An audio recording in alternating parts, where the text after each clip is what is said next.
आज की वीडियो में कक्षा 10वीं की हिंदी चैप्टर नंबर 9 वीरेंद्र डंगवाल जी के द्वारा जो लिखा गया हमारी नींद कविता जो हिंदी के काव्यखंड है, इसका हम लेखक परिचय और इसका संपूर्ण हिंदी अर्थ इस वीडियो में हम आप लोग को बताएंगे। चलिए पहले हम लेखक परिचय समझते हैं। प्रमुख समकालीन कवि वीरेंद्र डंगवाल का जन्म 5 अगस्त 1947 ईस्वी में कीर्तिनगर टिहरी गढ़वाल उत्तरांचल में हुआ था। मुजफ्फरनगर, सहारनपुर, कानपुर, बरेली, नैनीताल में शुरुआती शिक्षा प्राप्त करने के बाद डंगवाल जी ने इलाहाबाद विश्वविद्यालय से एमए किया और यहीं से आधुनिक हिंदी कविता के मिथकों और प्रतीकों पर डी.लिट की उपाधि पाई। वे 1971 ईस्वी में से बरेली कॉलेज में अध्यापन करते रहे। डंगवाल जी हिंदी और अंग्रेजी में पत्रकारिता भी करते रहे। उन्होंने इलाहाबाद से प्रकाशित अमृत प्रभात से कुछ वर्षों तक घूमता आईना शीर्षक के से स्तंभ लेखन भी किया। वे दैनिक अमर उजाला के संपादकीय सलाहकार भी हैं।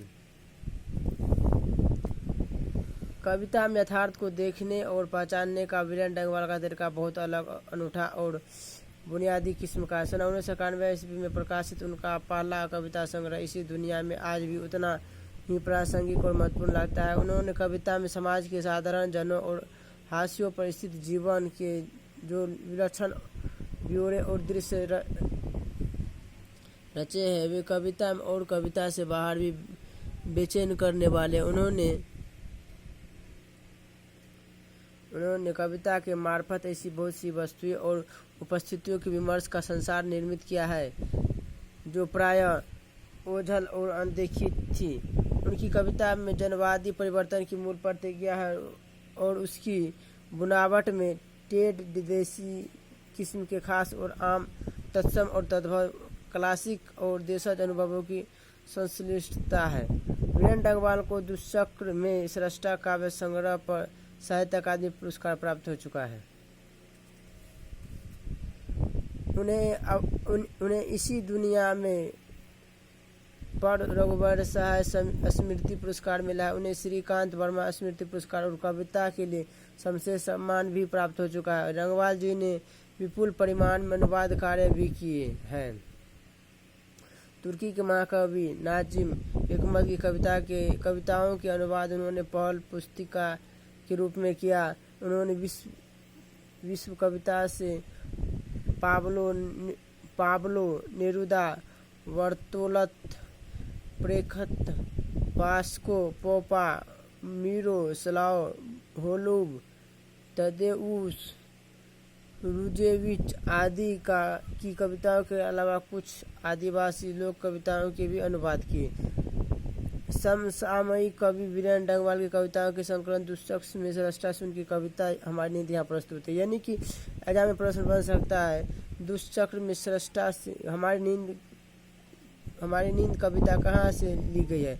दुष्चक्र में श्रेष्ठा से संकलित है।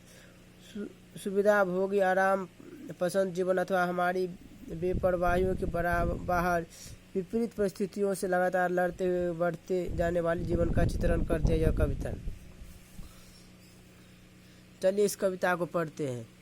हमारी नींद। मेरी नींद के दौरान, बोल रहे लेखक, मेरी नींद के दौरान कुछ इंच बढ़ गए पेड़, यानी कि पेड़ जो होता है ना कुछ बढ़ गया है। कुछ सूत पौधे, यानी सूत जो देखते हैं ना उसके जैसे पौधे। अंकुर ने अपने नाम पर कोमल सींगें दी, यानी कि अंकुर जो है ना कोमल सी, यानी कि थोड़ी सी ऊपर आ गई है। धकेलापन शुरू की है, यानी कि ऊपर आ गई, यानी कि बीज जो है अंकुरित हो गई है।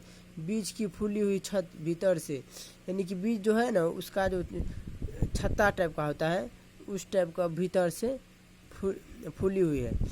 एक मक्खी का जीवन चक्र पूरा हो गया, यानी कि एक मक्खी का जीवन चक्र मतलब समझिए जन्म हुआ, फिर उसके जीवन में जो हुआ और मृत्यु हुआ, वही हुआ इस मक्खी का जीवन चक्र। कई शिशु पैदा हुए और उनमें से कई तो मारे भी गए दंगे, अगजनी और बमबारी में। बोल रहे कई शिशु तो पैदा हुए और उनमें से कई तो मारे गए, जैसे दंगे में, आगे जिसे को लगता है उसमें, बमबारी में, ये सब में, यानी कि बम से जो आक्रमण होता है उसमें। गरीब बस्तियों में भी धमाके से हुआ देवी जागरण लाउड स्पीकर पर, यानी गरीब बस्तियों में भी धमाके हुआ, जैसे बम और नहीं गिरा देता है किसी देश में तो वही बोल रहा है। गरीब बस्तियों में भी धमाके से हुआ देवी जागरण लाउड स्पीकर पर। यानी साधन तो सभी जुटा लिए, यानी बोल रहे हैं तो सभी आदमी तो साधन जुटा लिए और अत्याचारी भी, मगर जीवन हठीला फिर भी बढ़ता ही जाता है। मगर जीवन हठीला है यानी कि कठोर है, जो बढ़ता ही जाता है आगे हमारी नींद के बावजूद। और लोग भी है, कई लोग हैं अभी भी, यानी कि लोग हमारे जैसे लोग हैं और दूसरे तरह के लोग हैं जो भूल नहीं करना है साफ और मजबूत, जो भूलते नहीं है किसी भी चीज़ में और मजबूत इनकार करते हैं।